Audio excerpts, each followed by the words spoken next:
Hello friends and welcome to the story of the diary of a Wimpy Kid middle school, a place where dreams are made, and sometimes where they go to die. It's a world unto itself, filled with its own unique set of challenges and triumphs. Two words that strike fear into the hearts of even the bravest souls. Okay, maybe not fear, but definitely dread. It's a time of awkward growth spurts, confusing social hierarchies, and the ever-present fear of embarrassment. And a healthy dose of why me? Moments that seem to happen almost daily. It's a rite of passage that everyone must go through, but few look back on fondly. For Greg Heffley, middle school wasn't just a phase, it was a battlefield. Every day was a new challenge, a new obstacle to overcome.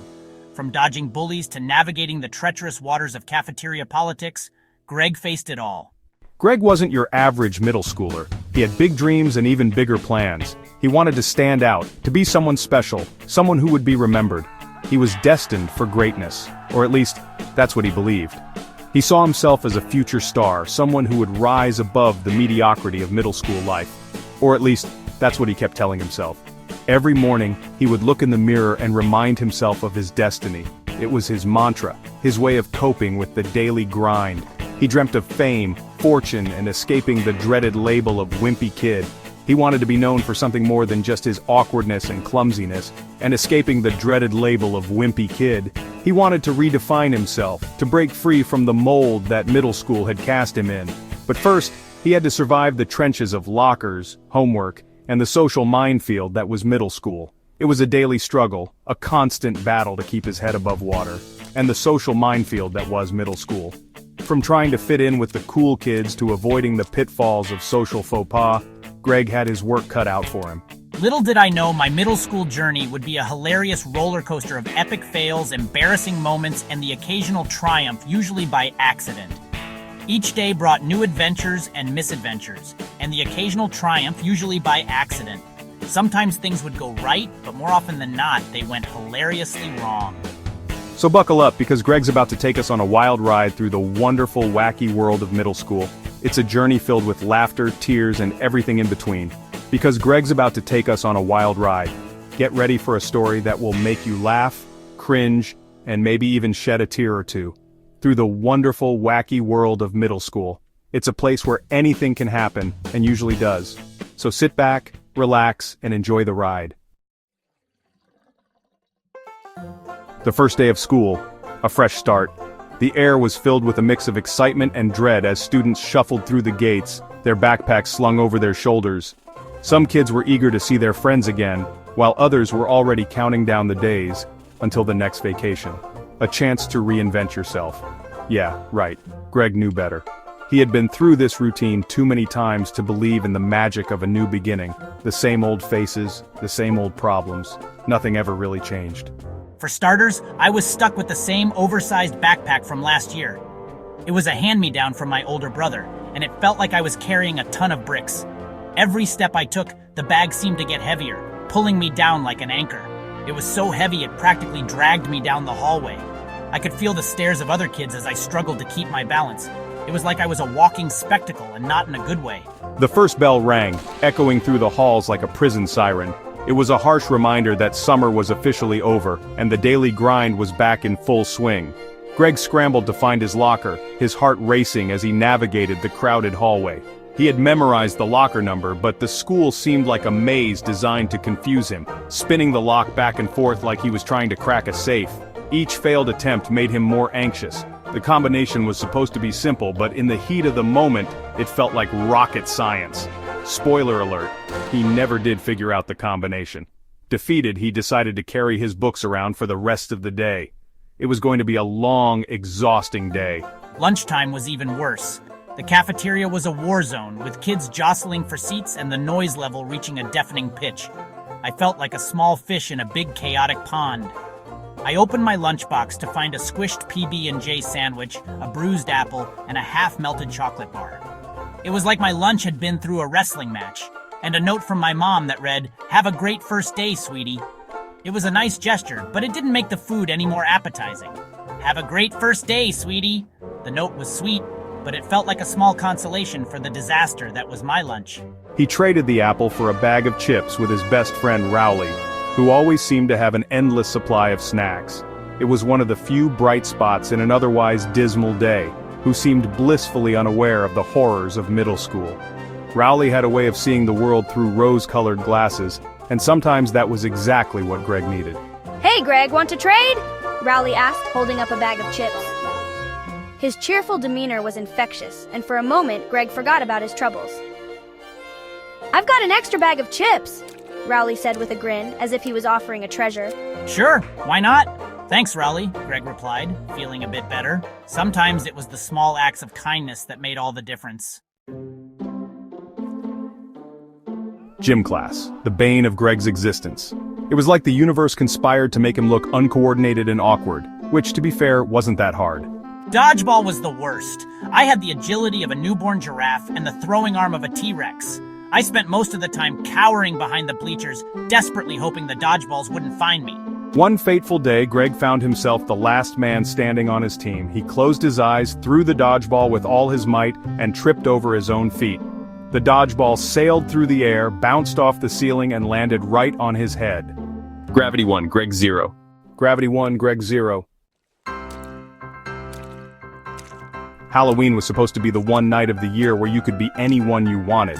Naturally, Greg saw it as an opportunity to impress the ladies. I spent weeks planning the perfect costume, settling on a terrifying pirate. However, Greg's definition of terrifying differed slightly from everyone else's. His costume consisted of an eye patch he found on the ground, a striped shirt borrowed from his dad, and a plastic sword from the dollar store. Yeah, it was not exactly what I had in mind.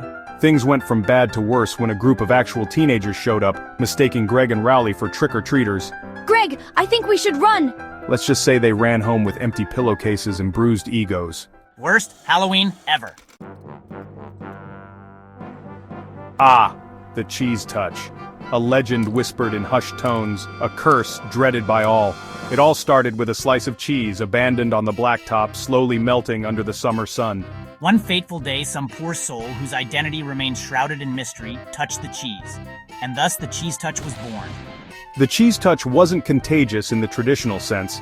You couldn't catch it from sneezing or coughing. But if someone with the cheese touch touched you, you were cursed. It was like a social plague, a one-way ticket to social Siberia. Being the germaphobe that I am, I lived in constant fear of the cheese touch. I avoided high fives, fist bumps, and anything that involved physical contact. I wasn't taking any chances. Greg's epic science fair disaster. Gap 3S, the science fair. A time of excitement, anticipation, and a little bit of friendly competition. Students from all grades come together to showcase their scientific prowess, hoping to impress the judges and maybe even win a prize. It's a chance for students to showcase their brilliance, creativity, and hard work. From intricate models of the solar system to complex chemical reactions, the projects are as diverse as the students themselves. Or, in Greg's case, his ability to create chaos. Greg had always been known for his unconventional approach to things, and this science fair was no exception. Greg's project? A homemade volcano. Simple, right? Wrong. While most students opted for safe and predictable projects, Greg wanted to make a statement. He wanted his volcano to be the most spectacular eruption the school had ever seen, but things didn't go as planned. The volcano erupted prematurely, covering the gym in a sticky red mess. The eruption was supposed to be the grand finale, but instead it became the main event, and not in a good way. Greg's grade? An F for the project, but an A+ for entertainment. The judges couldn't deny that it was the most talked about project of the day, even if it wasn't for the right reasons. Gap 2S. As the red goo splattered everywhere, students screamed and scrambled for cover. The gymnasium, once filled with neatly arranged projects, turned into a scene of utter chaos. The principal, Mr. Thompson, stood frozen, his suit now a canvas of sticky volcanic lava. He had seen many things in his years at the school, but this was a first. Greg, on the other hand, could only watch in horror as his project turned into a disaster movie scene. He had envisioned applause and admiration, but instead, he got gasps and chaos. His friends, however, couldn't help but laugh. They knew Greg's reputation for mishaps, and this was just another chapter in his book of epic fails. It was a mess, but it was also the most memorable science fair in school history. Years later, students would still talk about the Great Volcano Incident, with a mix of horror and amusement. Even though Greg's grades took a hit, his reputation as the master of middle school mishaps was solidified. He might not have won a prize for his scientific skills, but he certainly left a lasting impression. The Great Cafeteria Food Fight. Gap 3S. It started with a single meatball. One meatball, launched across the cafeteria, ignited the greatest food fight in middle school history. Greg, armed with a tray of mashed potatoes, found himself in the middle of the chaos. By the end, the cafeteria was a war zone, and Greg was covered in mystery meat. Detention? Totally worth it. The talent show Fiasco. Gap 3S. The annual talent show, a chance for students to shine. Greg decided to perform a magic act. With Rowley as his assistant, what could go wrong? Everything. The grand finale? Greg accidentally locked himself in a magic box. The audience, in stitches, Greg, mortified, but hey, at least he got a participation ribbon. The Great Escape. Gap 3S, Field Trip Day. A break from the monotony of school. Greg's class visited a local museum. Boring, right? Not quite. Greg and Rowley decided to sneak away from the group. Their adventure? Getting lost in the museum's basement. By the time they were found, the entire school was in a panic. Greg's punishment? A week of detention. But the memories? Priceless. Yearbook Day, a day of signatures, memories, and disaster. Greg's yearbook photo? A sneeze caught mid-action. His reaction? Pure horror. To make matters worse, someone added a speech bubble saying, "Achoo!" Greg's mission? To find and destroy every copy. Did he succeed? Not even close. But the legend of the Achoo photo lived on. Thank you for watching, and don't forget to subscribe.